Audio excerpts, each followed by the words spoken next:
చెప్పండి. నమస్కారం అండి. అంతర్వేది గ్రామ సర్పంచ్ అండి. అంతర్వేది దేవస్థానం పల్లిపాలెం అలాగే సీకోస్ట్ గొల్లపాలెం వరకు అండి, గొల్లపాలెం కరవాలపం వరకు కూడా సిఆర్ జడ్డ పరిధిలో ఉన్నటువంటి చెరువుల్ని నిలుపుదల చేయాలని చెప్పి అన్నిటి కోర్టులో తెలియడం జరిగిందండి. సిఆర్ జడ్డ పరిధి అంటే ఏంటో దానికి ఎందుకంటే ఒక నిర్వచనం ఏంటంటే కూడా చెప్పవలసిన అవసరం ఉంది. ఎందుకంటే మా చెరువులు సుమారు 1 కిలోమీటర్న్నర యువతలకు రావడం జరిగింది. ఇప్పుడు అలా ఎక్కడైతే ఆగుతుందో అలా నుంచి సుమారు 1 కిలోమీటర్న్నర లోపలికి నా భూములు ఉండేవండి. సుమారు పేరుతో సహా ఉపయోగిస్తున్నాను. చెలుబోని కేశవశెట్టి గారి భూములు, టిఎస్ రాజు గారి భూములు సుమారు 60 ఎకరాల భూమి సముద్రంలో ఉన్నదండి. అలాగే ఇప్పుడు ఎక్కడైతే ఇప్పుడు అలా ఆగుతుందో అలా దగ్గర నుంచి కూడా ఉన్నటువంటి చెరువులన్నీ కూడా పూర్తిగా జరైతీ భూములండి.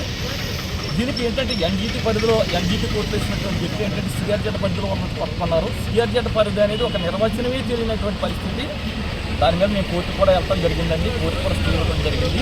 మరి జిల్లా మెజిస్ట్రేట్ అయినటువంటి కలెక్టర్ గారు కూడా మా మొరని ఈ బాధిత కుటుంబాలు ఎవరైతే ఉన్నారో, బాధిత రైతులు ఎవరైతే ఉన్నారో వారందరూ కూడా చిన్నకారు రైతులు మాత్రమేనండి. ఏదో ఏదో పెద్ద రైతులు ఉన్నప్పుడు కూడా అందరూ చిన్నకారు రైతులే. సుమారు దగ్గరగా ఒక 200 మంది సుమారు, ఒక 300 మంది సుమారు ఉంటారండి.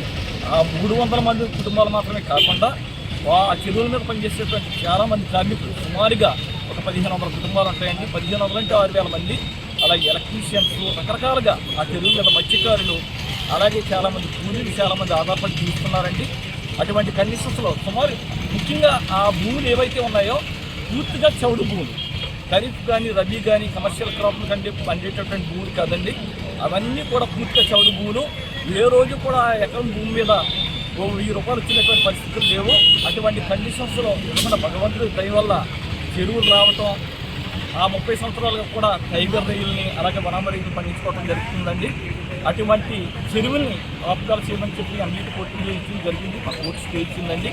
ముఖ్యంగా ఏంటంటే మెజిస్ట్రేట్ వారికి కావాల్సిన తెలియజేయడం జరిగింది, జిల్లా మెజిస్ట్రేట్ వారికి, కలెక్టర్ గారికి.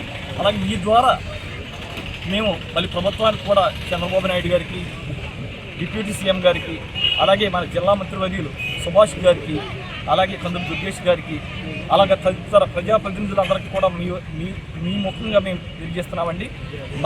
మా బాధ్యత రైతులు ఎవరైతే ఉన్నారో వారందరికీ కూడా వినియోగంగా నిలవాలని, మా కుటుంబాలు చక్కదిద్దాలని మేము మనస్ఫూర్తిగా కోరుతున్నాం.